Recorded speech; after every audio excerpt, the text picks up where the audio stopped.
हम एक दूसरे को बहुत देर से मिले हैं, लेकिन मैं तुमसे इतना प्यार करती हूँ कि इस मोहब्बत ने हमारे खोए हुए वक्त की तलाफी कर दी है।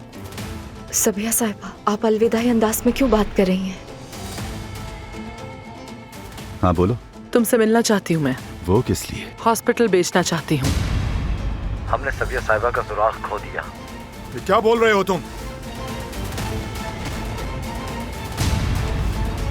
फरहान भाई,